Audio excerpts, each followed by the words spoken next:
മക്കളെ, അപ്പോൾ cells and cell clusters അല്ലെങ്കിൽ കോശങ്ങളും കോശജാലങ്ങളും എന്ന് പറയുന്ന ചാപ്റ്റർ ഒരു 20 മിനിറ്റിൽ സെറ്റ് ആക്കിയാലോ? ഓക്കെ, അപ്പോൾ ആദ്യം നമുക്ക് പറയാനുള്ളത് നമ്മുടെ സെൽ ബയോളജിനെ കുറിച്ചാണ്. എന്താണ് സെൽ ബയോളജി? സെൽസിനെ കുറിച്ച് പഠിക്കുന്ന ബ്രാഞ്ച് ഓഫ് ബയോളജി, അതായത് കോശങ്ങളെ കുറിച്ചുള്ള പഠനശാഖയാണ് നമ്മൾ കോശവിജ്ഞാനി എന്ന് പറയുക. അപ്പോൾ ആദ്യം നമുക്ക് 2 ശാസ്ത്രജ്ഞന്മാരെയാണ് പരിചയപ്പെടുത്തി തരുന്നത്. ഒന്ന് റോബർട്ട് ഹുക്ക്, അദ്ദേഹമാണ് ആദ്യമായിട്ട് കോശങ്ങളെ കണ്ടത്. പക്ഷേ ഡെഡ് സെൽസിനായിരുന്നു കണ്ടിട്ടുണ്ടായിരുന്നത്. കോർക്ക് സെൽസ് ഒബ്സർവ് ചെയ്തപ്പോഴാണ് അദ്ദേഹം എന്ത് കണ്ടത്? ഈ സെൽസിനെ കണ്ടത്. അപ്പോൾ സെൽസിന് അദ്ദേഹം ഇങ്ങനെ ഒരു പേരിടാൻ തന്നെ കാരണം അദ്ദേഹം നോക്കിയപ്പോൾ ഇങ്ങനെ കുറേ ചേംബേഴ്സ് ആയിട്ട് കണ്ടു. അപ്പോൾ ചേംബർ എന്ന അർത്ഥം വരുന്ന സെൽ എന്ന് പറയുന്ന വാക്കാണ് അദ്ദേഹം ഉപയോഗിച്ചത്. പിന്നീട് ഒരു ലിവിങ് സെല്ലിനെ കണ്ടത് നമ്മുടെ ലെവൻഹോക്ക് ആണ്. ലെവൻഹോക്ക് ഒരു കുളത്തിൽ നിന്ന് കുറച്ചൊരു വെള്ളം എടുത്ത് അതിനകത്ത് ഒബ്സർവ് ചെയ്തപ്പോൾ മൈക്രോ ഓർഗാനിസംസിനെ കണ്ടു. അങ്ങനെ ആദ്യമായിട്ട് ലിവിങ് സെൽസിനെ കാണുന്നത് നമ്മുടെ ലെവൻഹോക്ക് ആണ്. പിന്നെ നമ്മുടെ സെൽ തിയറിനെ കുറിച്ച് അല്ലെ കോശ സിദ്ധാന്തത്തിനെ കുറിച്ചാണ് പറയുന്നത്. ഇത് ഫോർമുലേറ്റ് ചെയ്തിട്ടുള്ള 3 ശാസ്ത്രജ്ഞന്മാരുടെ പങ്കും പറയുന്നുണ്ട്. അതിൽ സെൽ തിയറി ഉണ്ടാക്കിയ 2 ആൾക്കാരാണ്. ഒന്ന് മാത്തിയാസ് ജേക്കബ് ഷ്ലൈഡൻ ആൻഡ് തിയോഡർ ഷ്വാൻ. അപ്പോൾ ഇവർ 2 പേരുമാണ് നമ്മുടെ സെൽ തിയറി അല്ലെങ്കിൽ കോശ സിദ്ധാന്തത്തിന്റെ ഉപജ്ഞാതാക്കൾ. അതിൽ നമ്മുടെ ഷ്ലൈഡൻ പറഞ്ഞത് എല്ലാ പ്ലാന്റ്സും ഉണ്ടാക്കിയിരിക്കുന്നത് സെൽസ് കൊണ്ടാണ്. ആൻഡ് ഷ്വാൻ പറഞ്ഞിരിക്കുന്നത് എല്ലാ ആനിമൽസും ജന്തുക്കൾ ഉണ്ടാക്കിയിരിക്കുന്നത് സെൽസിനെ കൊണ്ടാണെന്നാണ്. അങ്ങനെ അവർ എന്ത് ചെയ്യാണ്? സെൽ തിയറി ഉണ്ടാക്കുകയാണ്. അതിൻ്റെ കൂടെ നമ്മുടെ റുഡോൾഫ് വെർഷോയുടെ ഒരു കോൺട്രിബ്യൂഷൻ കൂടെ വന്നു. അതായത് പുതിയ സെൽസ് ഉണ്ടാവുന്നത് ഓൾറെഡി ഉള്ള സെൽസിന് ഡിവിഷൻ സംഭവിച്ചിട്ടാണ് എന്ന് പറഞ്ഞിട്ട്. അങ്ങനെ നമ്മുടെ സെൽ തിയറിയിൽ എന്തൊക്കെയുണ്ട്? All organisms are made up of 1 or more cells. സെല്ലാണ് നമ്മുടെ ലൈഫിന്റെ basic unit and new cells originate from pre existing cells. Okay, അപ്പോൾ ഈ സെൽ തിയറി നിങ്ങളോട് എക്സാമിന് എഴുതാൻ വേണ്ടിയിട്ട് ചോദിക്കും. അതേപോലെ തന്നെ ഈ സയന്റിസ്റ്റും അവരുടെ കണ്ടുപിടുത്തങ്ങളും മാച്ച് ദ ഫോളോയിങ് ആയിട്ട് തരും കേട്ടോ. പിന്നെ നമുക്ക് നോക്കാനുള്ളത് നമ്മുടെ എന്താണ് ഹ്യൂമൻ ഐഡ് റെസല്യൂഷൻ. ഹ്യൂമൻ ഐഡ് റെസല്യൂഷൻ എന്ന് പറഞ്ഞിട്ടുണ്ടെങ്കിൽ 0.02 മില്ലിമീറ്റർ ആണ്. അതായത് 2 അടുത്തടുത്ത വസ്തുക്കളെ നമുക്ക് 2 സെപ്പറേറ്റ് ആയിട്ട് കാണാൻ അല്ലെങ്കിൽ വേർതിരിച്ച് കാണാൻ പറ്റുന്നത് നമ്മുടെ കണ്ണിലൂടെ നോക്കുമ്പോൾ 0.2 മില്ലിമീറ്റർ ഡിസ്റ്റൻസിലുള്ള 2 വസ്തുക്കളെ മാത്രമേ നമുക്ക് എന്ത് ചെയ്യാൻ പറ്റുള്ളൂ? ഏറ്റവും മാക്സിമം കാണാൻ പറ്റുള്ളൂ. അതിലും കുറവ് ഡിസ്റ്റൻസ് ഉള്ളവരെ നമുക്ക് കാണാൻ വേണ്ടിയിട്ട് പറ്റൂല. ഓക്കെ, അപ്പം ഞാനിവിടെ 2 കുത്തിടാണ്. ഈ 2 കുത്തിനെ നിങ്ങൾക്ക് 2 കുത്തായിട്ട് കാണുന്നത് ഇതിനെന്താണ് 0.2 മില്ലിമീറ്ററിനേക്കാൾ കൂടുതൽ ഡിസ്റ്റൻസ് ഇവർ തമ്മിലുള്ളത് കൊണ്ടാണ്. ഇതിലും കുറവ് ഡിസ്റ്റൻസ് ഉള്ള വസ്തുക്കളെ നമുക്ക് നമ്മുടെ കണ്ണുകൊണ്ട് കാണാൻ വേണ്ടി പറ്റില്ല. So human eye can distinguish 2 spots having distance of 0.2 millimetre in adequate light. This distance ആണ് റെസല്യൂഷൻ ഓഫ് ഹ്യൂമൻ ഐ എന്ന് പറയുന്നത്. ഇതിലും കുറവ് ഡിസ്റ്റൻസിലുള്ള 2 സ്പോട്ട് നമ്മുടെ കണ്ണിന് വേർതിരിച്ച് കാണാൻ വേണ്ടി പറ്റില്ല. അപ്പോൾ കുഞ്ഞു കുഞ്ഞു സാധനങ്ങൾ നമ്മൾ എങ്ങനെയാണ് കാണാം? അതിനാണ് നമ്മൾ മൈക്രോസ്കോപ്പ് ഉപയോഗിക്കാം. നമുക്ക് ലൈറ്റ് മൈക്രോസ്കോപ്പും ഉണ്ട്, നമുക്ക് ഇലക്ട്രോൺ മൈക്രോസ്കോപ്പും ഉണ്ട്. അത് ലൈറ്റ് മൈക്രോസ്കോപ്പിൽ നമ്മൾ ലൈറ്റ് ആണ് ഉപയോഗിക്കുന്നത്. ഇലക്ട്രോൺ മൈക്രോസ്കോപ്പിൽ ഒരു ബീം ഓഫ് ഇലക്ട്രോൺസ് ആണ്. ലൈറ്റ് മൈക്രോസ്കോപ്പിൽ നമുക്ക് 2 എണ്ണം ഉണ്ട്, സിമ്പിൾ മൈക്രോസ്കോപ്പും കോമ്പൗണ്ട് മൈക്രോസ്കോപ്പും. സിമ്പിൾ മൈക്രോസ്കോപ്പിൽ നമ്മൾ ഒറ്റ ലെൻസേ ഉപയോഗിക്കുന്നുള്ളൂ. ഇതിൽ നമുക്ക് ഓരോ ഒബ്ജക്റ്റിനെ ഒരു 10 മടങ്ങ് കൂടുതൽ വലുപ്പത്തിൽ കാണിക്കാൻ സഹായിക്കും. കോമ്പൗണ്ട് മൈക്രോസ്കോപ്പ് എന്ന് പറയുമ്പോൾ പേര് തന്നെ, സിമ്പിൾ എന്ന് പറഞ്ഞാൽ ആകെ ഒറ്റ ഒന്നല്ലേ ഉള്ളൂ. കോമ്പൗണ്ട് മൈക്രോസ്കോപ്പിൽ 1-ലധികം ലെൻസസ് ഉപയോഗിക്കുന്നുണ്ട്. അതുകൊണ്ട് തന്നെ ഒബ്ജക്റ്റിനെ നമുക്ക് 1000 മടങ്ങ് വലുപ്പത്തിൽ കാണാൻ വേണ്ടി ഇത് സഹായിക്കും. അപ്പോൾ കോമ്പൗണ്ട് മൈക്രോസ്കോപ്പിന്റെ ഭാഗങ്ങൾ തന്നിട്ട് അത് നിങ്ങളോട് ഐഡന്റിഫൈ ചെയ്യാൻ ചോദിക്കും. അപ്പോൾ ആദ്യത്തെ ഈ നമ്മളിതാ ഇങ്ങനെ കണ്ണ് വെച്ച് നോക്കുന്ന ഈ ഭാഗമാണ് ഐ പീസ്. ആൻഡ് ഇതാണ് നമ്മുടെ ബോഡി ട്യൂബ്. ഇതാണ് നമ്മുടെ ഈ ഒരു ഒബ്ജക്റ്റീവ് ലെൻസിനെയും അതേപോലെ തന്നെ നമ്മുടെ ഈ ഒരു ഐ പീസിനെയും കണക്ട് ചെയ്യുന്ന ഒരു സംഭവമാണ് നമ്മുടെ ഈ ബോഡി ട്യൂബ്. കറക്റ്റ് ഡിസ്റ്റൻസിലൊക്കെ പിടിക്കുന്നുണ്ട്. ഓക്കെ, ഇവിടെ നിങ്ങൾക്ക് 2 നോബുകൾ കാണാം. ഒന്ന് കോസ് അഡ്ജസ്റ്റ്മെന്റ്, താഴേക്കും മുകളിലേക്കും ആക്കാൻ വേണ്ടിയിട്ട്. പിന്നെ ഒന്ന് ഫൈൻ അഡ്ജസ്റ്റ്മെന്റ്, കറക്റ്റായിട്ട് ഒബ്ജക്റ്റിനെ ഫോക്കസ് ചെയ്യാൻ വേണ്ടിയിട്ട്. അതിന് ഇവിടെ നിങ്ങൾക്ക് പല എന്താ പറയുക പവറിലുള്ള ലെൻസുകളുണ്ട്. സാധാരണ 10x, 20x, 40x, 100x വരെയുള്ള ലെൻസുകളുണ്ട്. പിന്നെ ഇതാണ് നമ്മുടെ സ്റ്റേജ്. ഇവിടെയാണ് നമ്മൾ സ്ലൈഡ് വെക്കുക. സ്റ്റേജ് കറക്റ്റായിട്ട് ഇവിടെ ഫിക്സ് ചെയ്യാൻ വേണ്ടിയിട്ട് നമുക്ക് സ്റ്റേജ് ക്ലിപ്സ് ഉണ്ട്. ആൻഡ് ഇവിടെ നിങ്ങൾക്ക് ഒരു ഹോള് കാണാം. അതായത് ലൈറ്റ് ഇതിലൂടെയാണ് നമ്മുടെ സ്പെസിമെന്റെ മുകളിൽ വീഴുക. അതിനാണ് സ്റ്റേജ് അപ്പർച്ചർ എന്ന് പറയാം. പിന്നെ ഇവിടെ നിങ്ങൾക്ക് ഒരു കണ്ടൻസർ ഉണ്ട്. കണ്ടൻസറിന്റെ ബേസിലായിട്ട് ഇങ്ങനെ തിരിക്കുന്ന ഒരു സാധനമുണ്ട്, അതാണ് ഡയഫ്രം. ഓക്കെ, പിന്നെ ലൈറ്റിനെ റിഫ്ലക്ട് ചെയ്യാൻ വേണ്ടി മിറർ ഉണ്ട്. പിന്നെ ഇവിടെ നമുക്ക് ഒരു ബേസ് ഉണ്ട്. അപ്പോൾ അതിൻ്റെ ഫംഗ്ഷൻസും എല്ലാം കറക്റ്റായിട്ട് നോക്കി വെക്കണം. ഇത് നിങ്ങളുടെ ടെക്സ്റ്റ് ബുക്കിൽ ഫില്ല് ചെയ്യാൻ വേണ്ടിയിട്ട് പറഞ്ഞ് കൊടുത്തിട്ടുള്ളതാണ്. അതായത് നിങ്ങൾക്ക് സ്ക്രീൻഷോട്ട് എടുക്കണമെന്നുണ്ടെങ്കിൽ ഇപ്പോൾ എൻ്റെ കുട്ടിയൊക്കെ എന്ത് ചെയ്യാം, ഇത് സ്ക്രീൻഷോട്ട് എടുക്കാം കേട്ടോ. യെസ്, സ്ക്രീൻഷോട്ട് എടുക്കാനുള്ളവർ സ്ക്രീൻഷോട്ട് എടുക്കാം. റെഡി. ഇനി അടുത്തതായിട്ട് നമ്മുടെ ഇലക്ട്രോൺ മൈക്രോസ്കോപ്പ്. അതായത് മിസ് പറഞ്ഞു ലൈറ്റ് മൈക്രോസ്കോപ്പിൽ നമ്മൾ ലൈറ്റ് ആണ് ഉപയോഗിക്കുക. ഓക്കെ. ആൻഡ് ഇലക്ട്രോൺ മൈക്രോസ്കോപ്പിൽ എന്ന് പറഞ്ഞിട്ടുണ്ടെങ്കിൽ നമ്മൾ അവിടെ ഒരു ബീം ഓഫ് ഇലക്ട്രോൺസ് ആണ് ഉപയോഗിക്കുന്നത്. ഇവിടെ എന്താണ് നമുക്ക് ലൈറ്റ് ആവശ്യമുണ്ട്, ഇവിടെ ഇലക്ട്രോൺ മൈക്രോസ്കോപ്പിൽ ലൈറ്റ് ആവശ്യമില്ല. ഇവിടെ മാഗ്നിഫിക്കേഷൻ പവർ കോമ്പൗണ്ട് മൈക്രോസ്കോപ്പിലൊക്കെ ഒരു 1000 ടൈംസ് ആണെങ്കിൽ നമ്മുടെ ഇലക്ട്രോൺ മൈക്രോസ്കോപ്പിൽ മില്യൺ ടൈംസ് നമുക്ക് വലുതാക്കി കാണിക്കാൻ പറ്റും. ആൻഡ് ഇവിടെ നമ്മൾ കോമ്പൗണ്ട് മൈക്രോസ്കോപ്പിൽ ലൈറ്റ് മൈക്രോസ്കോപ്പിലൊക്കെ നമ്മൾ ഒബ്ജക്റ്റീവ് ലെൻസ് ഉപയോഗിക്കാറുണ്ട്. ഇവിടെയാണെങ്കിൽ കോമ്പൗണ്ട് മൈക്രോസ്കോപ്പിൽ ഒബ്ജക്റ്റീവ് ലെൻസ് ആണെങ്കിൽ ഇവിടെ നമ്മൾ ഇലക്ട്രോ മാഗ്നറ്റിക് ലെൻസ് ആണ് ഉപയോഗിക്കുക. അതായത് കോമ്പൗണ്ട് മൈക്രോസ്കോപ്പ് വെച്ച് നമുക്ക് മാക്സിമം ബാക്ടീരിയനെയും നമ്മുടെ മൈറ്റോകോൺട്രിയ, RBC ഇവിടം വരെ കാണാൻ പറ്റുള്ളൂ. പക്ഷേ വൈറസ്, നമ്മുടെ ബോഡീൻ്റെ ഉള്ളിലുള്ള പ്രോട്ടീൻ, നമ്മുടെ DNA ഇതൊക്കെ കാണാൻ സഹായിക്കുന്നതാണ് നമ്മുടെ ഇലക്ട്രോൺ മൈക്രോസ്കോപ്പ്. അതായത് നമ്മൾ പറയില്ലേ മില്യൺ ടൈംസ് വലുതാക്കി കാണിക്കാൻ പറ്റും എന്നുള്ളത്. അപ്പോൾ അത് നമ്മുടെ ഇലക്ട്രോൺ മൈക്രോസ്കോപ്പ് കൊണ്ടാണ് പറ്റുക. പിന്നെ എങ്ങനെയാണ് നമ്മൾ കോശങ്ങൾ ഒബ്സർവ് ചെയ്യുക? സെൽസിനെ കാണണമെങ്കിൽ ആദ്യം നമ്മൾ അതിനെ പ്രിപ്പയർ ചെയ്യണം. അപ്പോൾ അതിന് നിങ്ങൾക്ക് ആദ്യം നല്ല ഷാർപ്പായിട്ടുള്ള ബ്ലേഡ് വേണം.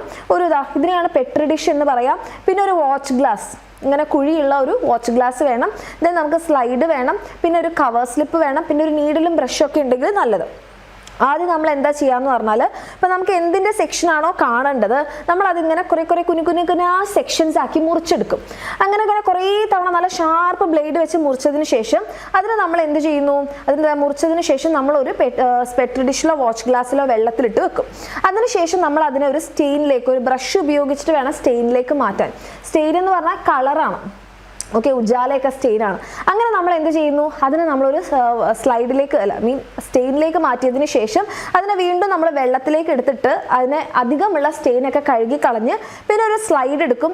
ആ സ്ലൈഡിനകത്ത് നമ്മൾ ഇച്ചിരി ഒരു ഗ്ലിസറിൻ ആക്കും. ഓക്കെ, എന്നിട്ട് നമ്മൾ പതിയെ നമ്മുടെ സ്റ്റെയിൻ ചെയ്ത ആ സെക്ഷൻ നമ്മൾ സ്ലൈഡിലേക്ക് വെക്കും. അതിൻ്റെ മുകളിലായിട്ട് നമ്മൾ കവർ സ്ലിപ്പും കൂടി പ്ലേസ് ചെയ്ത് അധികമുള്ള നമ്മളുടെ ആ ഒരു ഗ്ലിസറിൻ നമ്മളൊരു ടിഷ്യൂ പേപ്പർ വെച്ച് മാറ്റി കഴിഞ്ഞാൽ കഴിഞ്ഞു. നമുക്ക് എന്നിട്ട് അത് നേരെ മൈക്രോസ്കോപ്പിൽ വെച്ച് ഒബ്സർവ് ചെയ്യാം. ഓക്കെ, അപ്പോൾ ആദ്യം സെക്ഷൻ എടുക്കുന്നു. ആ തിൻ സെക്ഷൻസ് നമ്മളൊരു പെട്രി ഡിഷിലുള്ള വെള്ളത്തിലേക്ക് മാറ്റുന്നു. അതിനുശേഷം അതിനെ നമ്മൾ സ്റ്റെയിൻ ചെയ്യുന്നു. സ്റ്റെയിൻ ചെയ്തതിന് ശേഷം നമ്മളൊരു സ്ലൈഡിൽ ഇച്ചിരി ഗ്ലിസറിൻ ഇട്ട് നമ്മുടെ സ്പെസിമെൻ അതിനകത്ത് വെക്കുന്നു. സ്പെസിമെൻ എന്ന് പറഞ്ഞാൽ കട്ട് ചെയ്ത് മുറിച്ചെടുത്ത പീസ്. അതിനുശേഷം അതിന് മുകളിൽ കവർ സ്ലിപ്പ് വെക്കുന്നു, അധികമുള്ളത് മാറ്റുന്നു. ഓക്കെ, ഇനി നമ്മുടെ പ്ലാന്റ് സെൽസിനെ നമ്മൾ നോക്കുകയാണ്. അപ്പോൾ പ്ലാന്റ് സെൽസിനെ നിങ്ങൾ നോക്കുമ്പോൾ ഇവിടെ നിങ്ങൾക്ക് കുറേ സെൽ ഓർഗനൽസ് കാണാം. ഇതാണ് നമ്മുടെ വാക്യൂൾ. ഓക്കെ, പിന്നെ ഇവിടെ നിങ്ങൾ നോക്കിക്കഴിഞ്ഞാൽ ഇതാണ് നമ്മുടെ സെൽ വാൾ, കോശഭിത്തി. ഇതാണ് നമ്മുടെ പ്ലാസ്മ മെംബ്രെയിൻ. പിന്നെ ഇത് നമ്മുടെ ന്യൂക്ലിയസ് ആണ്. ന്യൂക്ലിയസിന് ചുറ്റും കാണുന്ന ഇതാണ് നമ്മളുടെ എൻഡോപ്ലാസ്മിക് റെട്ടിക്കുലം.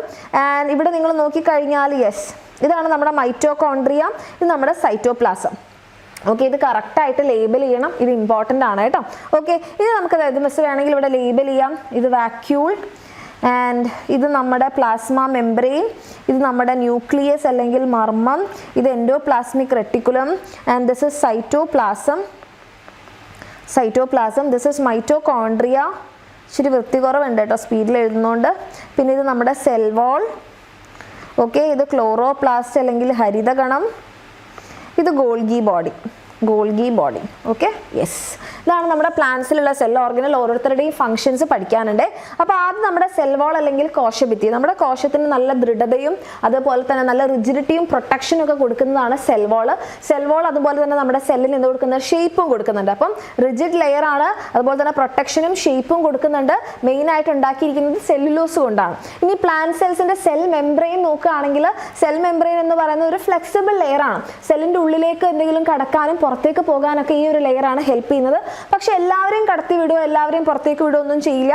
കാരണം ഈ ലെയർ സെമി പെർമിബിൾ ആണ്, അർദ്ധകാര്യസ്ഥലമാണ്. ആൻഡ് ഈ ലെയർ ഉണ്ടാക്കിയിരിക്കുന്നത് ഇവിടെ നമുക്കൊരു പ്രോട്ടീൻ മോളിക്യൂൾസ്, ഇതൊക്കെ പ്രോട്ടീൻ ആണ്. ഓക്കെ, അതുകൂടാതെ 2 ലെയർ ഓഫ് ലിപ്പിഡ്സ് കാണാം, ലിപ്പിഡ് ബൈലെയർ കാണാം. ഓക്കെ, അതിൻ്റെ ഇടയിൽ നിങ്ങൾക്ക് കാർബോഹൈഡ്രേറ്റ് ഒക്കെ ഇവിടെ ഉണ്ട്, അത് നിങ്ങൾക്ക് പഠിക്കാനില്ല. ജസ്റ്റ് മനസ്സിലാക്കാം മക്കളെ, ഒരു ലിപ്പിഡ് ലെയർ, രണ്ടാമത്തെ ലിപ്പിഡ് ലെയർ, അതിൻ്റെ ഇടയിലായിട്ട് ഇതൊക്കെ പ്രോട്ടീൻസ് ആണ് കേട്ടോ, പ്രോട്ടീൻസ് ഉണ്ട്. സോ ലിപ്പിഡും പ്രോട്ടീനും കൂടി ചേരുന്നതാണ് നമ്മുടെ പ്ലാസ്മ മെംബ്രെയിൻ. പിന്നെ നമ്മുടെ പ്രോട്ടോപ്ലാസം എന്താണ്, അതായത് സെൽ മെംബ്രെയിൻ അല്ലെങ്കിൽ പ്ലാസ്മ മെംബ്രെയിൻ അല്ലെങ്കിൽ കോശസ്തരം. ഓക്കെ, പ്ലാസ്മ മെംബ്രെയിൻ എന്ന് പറഞ്ഞാൽ സെൽ മെംബ്രെയിൻ എന്ന് പറഞ്ഞാൽ ഒക്കെ സെയിം ആണ് കേട്ടോ. അതിൻ്റെ ഉള്ളിൽ എന്തൊക്കെയുണ്ട്, സൈറ്റോപ്ലാസം അല്ലെങ്കിൽ കോശദ്രവ്യം, ആ ഫ്ലൂയിഡ് പ്ലസ് നമ്മുടെ സെൽ ഓർഗനൽസ് ഉണ്ട്, പിന്നെ നമ്മുടെ ന്യൂക്ലിയസും. ഓക്കെ, സൈറ്റോപ്ലാസവും ന്യൂക്ലിയസും കൂടെ ചേരുന്നതാണ് നമ്മുടെ പ്രോട്ടോപ്ലാസം അല്ലെങ്കിൽ ജീവദ്രവ്യം. അപ്പോൾ എന്താണ് സൈറ്റോപ്ലാസം? അതായത് ഈ ഒരു സാധനത്തിൽ നിന്ന് ന്യൂക്ലിയസിനെ നമ്മൾ ഒഴിവാക്കിയാൽ എന്താണുള്ളത്? ന്യൂക്ലിയസിന് എടുത്ത് മാറ്റിക്കഴിഞ്ഞാൽ ആ ഫ്ലൂയിഡും പിന്നെ സെൽ ഓർഗനൽസും മാത്രമല്ലേ ഉള്ളത്, അതാണ് cytoplasm. Okay, so jelly like fluid that fils the cell, it maintain all the organelles in its place, serves as A medium four chemical reaction. നമ്മുടെ സെല്ലിനുള്ളിലുള്ള ഫ്ലൂയിഡ് സ്പേസ് ആണ്, സെൽ ഓർഗനൽസ് ഒക്കെ ഉണ്ട്, കുറേ കെമിക്കൽ റിയാക്ഷൻസ് ഒക്കെ നടക്കുന്ന സ്ഥലമാണ് cytoplasm. ഇതും ന്യൂക്ലിയസും കൂടെ ചേർന്നാൽ അത് പ്രോട്ടോപ്ലാസം.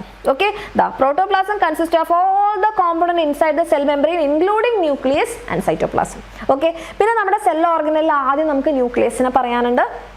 ന്യൂക്ലിയസ് ആണ് സെന്റർ ഓഫ് സെൽ, എല്ലാ ഫംഗ്ഷൻസും കൺട്രോൾ ചെയ്യും കോർഡിനേറ്റ് ചെയ്യും ചെയ്യുന്നുണ്ട്. ഇതിൻ്റെ ഉള്ളിൽ നമുക്ക് ഇങ്ങനെ നെറ്റ്വർക്ക് ത്രെഡ് പോലെ കാണുന്നതാണ് ക്രൊമാറ്റിൻ റെട്ടിക്കുലം. പിന്നെ അതിൻ്റെ ഒരു ഭാഗത്തായിട്ട് നല്ല കടുത്ത നിറത്തിലുള്ള എന്ത് കാണാം, നമുക്ക് ഇങ്ങനെ ക്രൊമാറ്റിൻ റെട്ടിക്കുലം ഒരു ഭാഗത്ത് കട്ട പിടിച്ചിരിക്കുന്ന കാണാം, അതാണ് ന്യൂക്ലിയോലെസ്. സെല്ലിൻ്റെ ഉള്ളിൽ സൈറ്റോപ്ലാസം ഉള്ളതുപോലെ ഈ ന്യൂക്ലിയസിൻ്റെ ഉള്ളിലുള്ള സ്ഥലമാണ് nucleoplasm.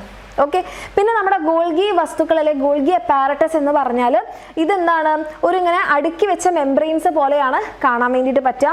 These organelles transport proteins and lipids, അല്ലേ, പ്രോട്ടീൻസിനെയും അതേപോലെ തന്നെ ലിപ്പിഡ്സിനെയും ട്രാൻസ്പോർട്ട് ചെയ്യും, ഒന്നെങ്കിൽ സെല്ലിൻ്റെ ഉള്ളിലേക്ക് അല്ലെങ്കിൽ സെല്ലിൻ്റെ പുറത്തേക്ക്. കോശത്തിൻ്റെ ഉള്ളിലേക്കോ കോശത്തിൻ്റെ പുറത്തേക്കോ ഉള്ള പ്രോട്ടീൻസിനെയും ലിപ്പിഡ്സിനെയൊക്കെ പാക്ക് ചെയ്യുക, ട്രാൻസ്പോർട്ട് ചെയ്യുക എന്നുള്ളതാണ് ഫംഗ്ഷൻ. ദെൻ എൻഡോപ്ലാസ്മിക് റെട്ടിക്കുലം അല്ലെങ്കിൽ നമ്മുടെ അന്തർദ്രവ്യ ജാലിക, ഇത് ന്യൂക്ലിയസിന്റെ ഏറ്റവും പുറമേയുള്ള മെംബ്രെയിനോട് ചേർന്നാണ് കാണാം. Appear as A network of tubules within the cell. ഇവരുടെ ഫംഗ്ഷൻ എന്താണ്? ഇവരുടെ ഫംഗ്ഷൻ എന്താണ്? ഒരു പാത്വേ ആണ്, ഒരു വഴിയായിട്ട് സെർവ് ചെയ്യും. Okay, pathway for conducting materials and helps in the synthesis and removal of materials. അതായത് എന്തെങ്കിലും ഉണ്ടാക്കണോ അല്ലെങ്കിൽ എന്തെങ്കിലും റിമൂവ് ചെയ്യാനൊക്കെ ഇവർ സഹായിക്കുന്നുണ്ട്, ഒരു വഴിയായിട്ടാണ് ഇവർ സർവൈവ് ചെയ്യുന്നത് കേട്ടോ. സർവൈവ് ചെയ്യണമല്ല, സെർവ് ചെയ്യുന്നത്. കോശത്തിനുള്ളിൽ കുഴലുകൾ പോലെ കാണപ്പെടുന്നതാണ് പദാർത്ഥ സംവഹന പാത ാണ് അവരുടെ ഫംഗ്ഷൻസ് നോട്ട് ചെയ്യണേ മക്കളെ. അതേപോലെ തന്നെ കോശത്തിന് ആവശ്യമായ വസ്തുക്കൾ നിർമ്മിക്കുന്നതിനും എന്തെങ്കിലും നീക്കം ചെയ്യുന്നതിനും ഒക്കെ ഇവർ സഹായിക്കുന്നുണ്ട്. ഓക്കെ, പിന്നെ നമ്മുടെ മൈറ്റോകോൺഡ്രിയ. മൈറ്റോകോൺഡ്രിയ ആലോചിക്കുമ്പോൾ തന്നെ പവർ ഹൗസ്, ഊർജ്ജ കേന്ദ്രം എന്നൊക്കെ നമുക്ക് വേണമെങ്കിൽ പറയാം. എനർജി പ്രൊഡക്ഷൻ ആണ് ഇവരുടെ main function. And it store energy obtained from the oxidation of glucose. ഗ്ലൂക്കോസിന് ഓക്സിഡൈസ് ചെയ്ത് കിട്ടുന്ന എനർജി ഉണ്ടാക്കുകയും ചെയ്യുന്നുണ്ട്, എടുത്തു വെക്കുകയും ചെയ്യുന്നുണ്ട്. അതുകൊണ്ടാണ് നമ്മൾ ഊർജ്ജോൽപാദന കേന്ദ്രം എന്ന് പറയുന്നത്. 1 മാർക്കിനൊക്കെ ചോദിക്കുകയാണെങ്കിൽ എഴുതണം. അതായത് പദാർത്ഥ സംവഹന പാത അല്ലെങ്കിൽ കണ്ടക്ഷൻ പാത്വേ ഏതാണ്? Endoplasmic reticulum. പാക്കേജിങ് അല്ലെങ്കിൽ ട്രാൻസ്പോർട്ടേഷൻ ഏതാണ്? നമ്മുടെ ഗോൾഗി കോംപ്ലക്സ്. സെൻറ്റർ ഏതാണ്? ന്യൂക്ലിയസ്. ഇനി വാക്യൂൾ എന്താ ചെയ്യുക? അത് പ്ലാന്റ് സെൽസിൽ മാത്രമാണ് കാണാം. അത് എന്ത് ഫാനം എന്നാണ് മലയാളത്തിൽ പറയാം. വെള്ളം, ന്യൂട്രിയൻസ്, വേസ്റ്റ് ഇങ്ങനത്തെ സാധനങ്ങളൊക്കെ സ്റ്റോർ ചെയ്ത് വെക്കുകയാണ് ചെയ്യാം. പിന്നെ നമ്മുടെ റൈബോസോം, നിങ്ങൾ കുഞ്ഞു ക്ലാസ്സിലേ പഠിക്കുന്നുണ്ട്, പ്രോട്ടീൻ സിന്തസിസിന്റെ സെന്റർ ആണ്, സെന്റർ ഓഫ് പ്രോട്ടീൻ സിന്തസിസ് ആണ്. ഇത് ഒന്നുകിൽ നമ്മുടെ എൻഡോപ്ലാസ്മിക് റെട്ടിക്കുലം അല്ലെങ്കിൽ അന്തർദ്രവ്യ ജാലികയോട് ചേർന്ന് കാണാം, അല്ലെങ്കിൽ സൈറ്റോപ്ലാസ്റ്റിൽ ഫ്രീ ആയിട്ട് കാണാം. ഫംഗ്ഷൻ പ്രോട്ടീൻ സിന്തസിസ് ആണ്. പിന്നെ നമ്മുടെ പ്ലാസ്റ്റിഡ്സ് അല്ലെങ്കിൽ ജൈവകണങ്ങൾ, ഇതും പ്ലാന്റ് സെൽസിൽ മാത്രമേ കാണുള്ളൂ. ഒന്നുകിൽ അവർ ഫുഡ് ഉണ്ടാക്കും അല്ലെങ്കിൽ ഫുഡ് സ്റ്റോർ ചെയ്യും. അങ്ങനെ നമുക്ക് 3 തരത്തിലുള്ള പ്ലാസ്റ്റിഡുകൾ ഉണ്ട്. ഒന്ന് ക്ലോറോപ്ലാസ്റ്റ് അല്ലെങ്കിൽ ഹരിതഗണം, ക്രോമോപ്ലാസ്റ്റ് അല്ലെങ്കിൽ വർണ്ണഗണം, ല്യൂക്കോപ്ലാസ്റ്റ് അല്ലെങ്കിൽ ശ്വേതഗണം. ക്ലോറോപ്ലാസ്റ്റ് നിങ്ങൾക്ക് അറിയാം, പ്ലാന്റ്സിലെ ലീവ്സിലും അതുപോലെ ഗ്രീൻ സ്റ്റെമ്മിലും ഒക്കെ കാണാം. അവരെന്താണ്? ഫോട്ടോസിന്തസിസ് നടത്താൻ സഹായിക്കുന്നവരാണ്. ലൈറ്റ് എനർജീനെ അബ്സോർബ് ചെയ്ത് ഫോട്ടോസിന്തസിസ് അല്ലെങ്കിൽ പ്രകാശ സംശ്ലേഷണം നടത്തി ഫുഡ് പ്രിപ്പയർ ചെയ്യുന്ന ആൾക്കാരാണ്. പക്ഷേ ക്രോമോപ്ലാസ്റ്റ് എന്ന് പറഞ്ഞാലോ കളർ കൊടുക്കുന്ന ആൾക്കാരാണ്. നമ്മുടെ പൂക്കൾക്ക്, ഫ്രൂട്ട്സിനൊക്കെ കളർ കൊടുക്കുന്നത് ഇവരാണ്. അപ്പം നിങ്ങൾ കണ്ടിട്ടില്ലേ, നല്ല റെഡ് കളറുള്ള പൂക്കളുണ്ട്, പഴങ്ങളുണ്ട്, അതുപോലെ തന്നെ ഓറഞ്ച് കളറുള്ള ക്യാരറ്റ്, അതുപോലെ മഞ്ഞ കളറുള്ള പൂക്കൾ. ഇതിന് കാരണമായിട്ടുള്ള കുറേ പിഗ്മെന്റ്സ് ഇതിനകത്തുണ്ട്. പേര് ഇതിനകത്ത് പറയുന്നില്ല. കെരോട്ടീൻ, സാന്തോഫിൽ എന്നൊക്കെയാണ് ഇതിൻ്റെ പേര്. ഓക്കെ, അപ്പോൾ ഈ കളർഫുൾ ആയാൽ മാത്രമേ നമ്മുടെ ഇൻസെക്ട്സ് ഒക്കെ ഇങ്ങോട്ടേക്ക് വന്ന് പോളിനേഷൻ നടക്കുള്ളൂ. അതുപോലെ സീഡ് ഡിസ്പേഴ്സൽ, പരാഗണത്തിനും അതേപോലെ തന്നെ വിത്ത് വിതരണത്തിനും ഒക്കെ ഇത് സഹായിക്കുന്നുണ്ട്.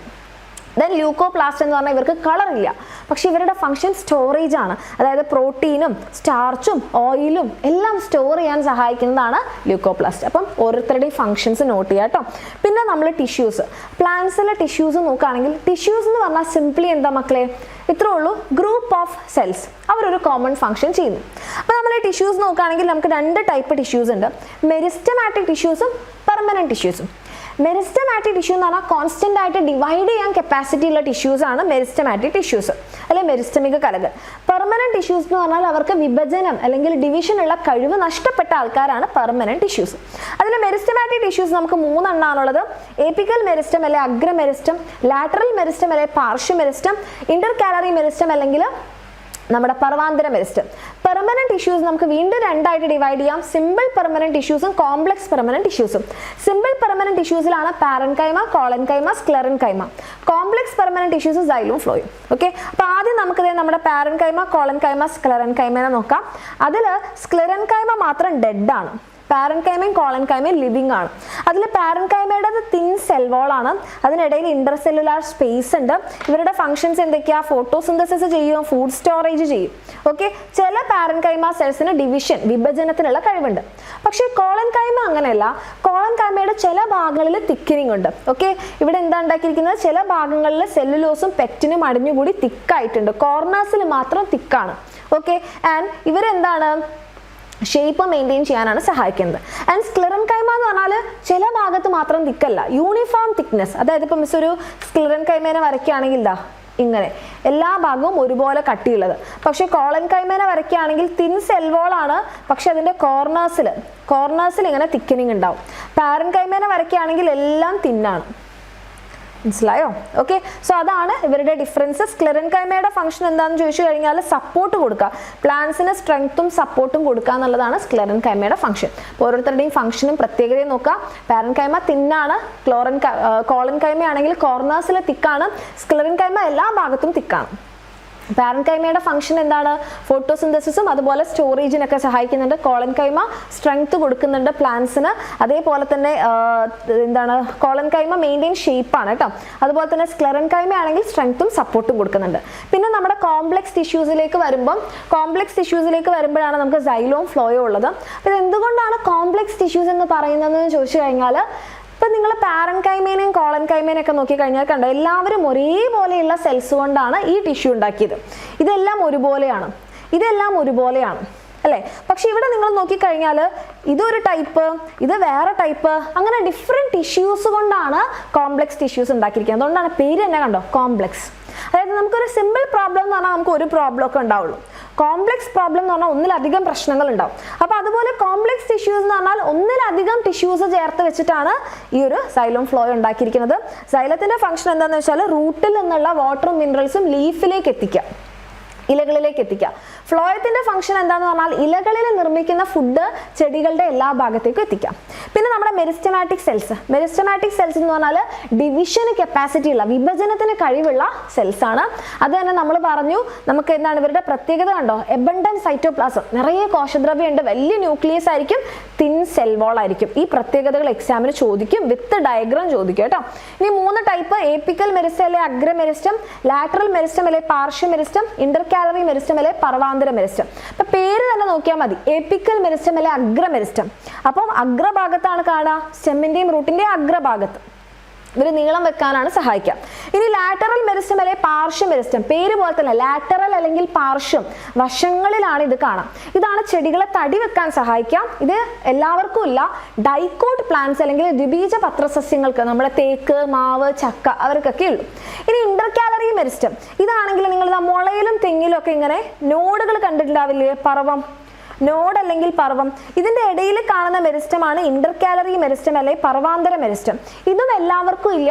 ഇത് മോണോകോട്ട് പ്ലാന്റ്സിന് അല്ലെങ്കിൽ ഏകബീജ പത്രസസ്യങ്ങൾക്ക് മാത്രമേ ഉള്ളൂ. അതായത് നമ്മുടെ തെങ്ങ്, കവുങ്ങ്, മുള അവർക്കൊക്കെ. അതുകൊണ്ടാണ് അവർ ഭയങ്കരമായിട്ട് നീളം വെക്കുന്നത്.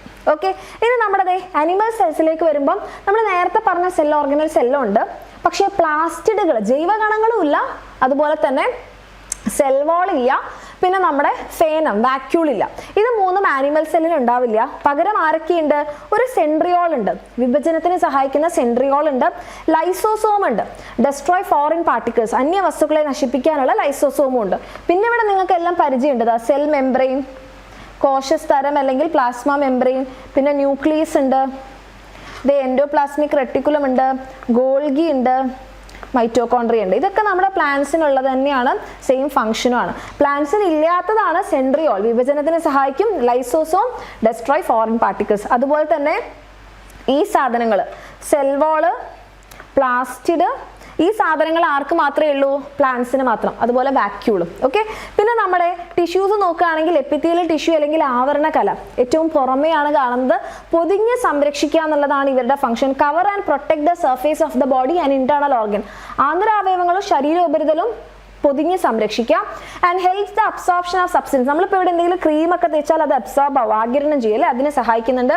And secretions like mucus. ഇപ്പം നമ്മുടെ മൂക്കിൻ്റെ ഉള്ളിൽ ഒരു ലൈനിങ് ഉണ്ട്, അത് എപ്പിത്തീലിയൽ ടിഷ്യൂ ആണ്, അത് മ്യൂക്കസ് ശ്ലേഷ്മം ഉണ്ടാക്കുന്നുണ്ട്. ഓക്കെ, പിന്നെ നമ്മുടെ കണക്റ്റീവ് ടിഷ്യൂ എന്ന് പറയുമ്പോൾ നമ്മുടെ ശരീരത്തിലുള്ള പല ഭാഗങ്ങളെ കണക്ട് ചെയ്യുക എന്നുള്ളതാണ്. പേര് തന്നെ നോക്കിക്കേ, സംയോജിപ്പിക്കാം.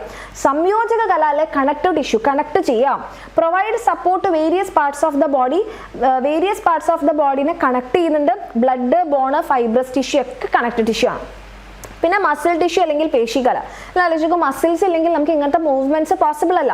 So help in the body movement and locomotion. ചലനത്തിനെയും ശരീരത്തിന്റെ ചലനത്തിനെയും അതേപോലെ തന്നെ ലോക്കോമോഷൻ, ഒരു സ്ഥലത്ത് മറ്റൊരു സ്ഥലത്തേക്ക് എത്താനൊക്കെ സഹായിക്കുന്നുണ്ട്. This is composed of cells capable of contraction and relaxation. ഇങ്ങനെ കോൺട്രാക്ട് ചെയ്യുക, റിലാക്സ് ചെയ്യുക, അതിന് പറ്റുന്ന ടിഷ്യൂസ് ആണ്. ദെൻ നെർവസ് ടിഷ്യൂ എന്ന് അല്ലെങ്കിൽ നാഡീകല എന്ന് പറഞ്ഞാൽ സന്ദേശവിനിമയം. ഇപ്പം ഇവിടെ ഒരാൾ തൊട്ട് കഴിഞ്ഞാൽ അത് ബ്രെയിനിൽ അറിയുന്നുണ്ടെങ്കിൽ ഇവിടെ ഒരാൾ അത് കണ്ടക്ട് ചെയ്യുന്നുണ്ട്. അപ്പം ഇമ്പൾസ് ട്രാൻസ്മിഷൻ പോസിബിൾ ആവുന്നുണ്ട്. അതുപോലെ തന്നെ കൺട്രോളും കോർഡിനേഷനും നമുക്ക് സഹായിക്കുന്നത് ഈ ആൾക്കാരാണ്. ദെൻ ലാസ്റ്റ് വൺ നമ്മുടെ സ്റ്റെം സെൽസ്. ഈ സ്റ്റെം സെൽസ് എന്ന് പറയുന്ന ഒരാളിൽ നിന്നാണ് nerve cell, blood cell, muscle cell, epithelial cell എല്ലാം ഉണ്ടാവുന്നത്. സോ ഇവർക്ക് എന്തിനുള്ള കപ്പാസിറ്റി ഉണ്ട്, എന്തുമായിട്ട് മാറാൻ പറ്റും. നോക്കിക്കേ, they are capable of they are called bodies master cell because they have the ability to create new cells അല്ലേ. അപ്പം ഇവരെയാണ് നമ്മുടെ ബോഡിയുടെ മാസ്റ്റർ സെൽസ് എന്ന് പറയാം.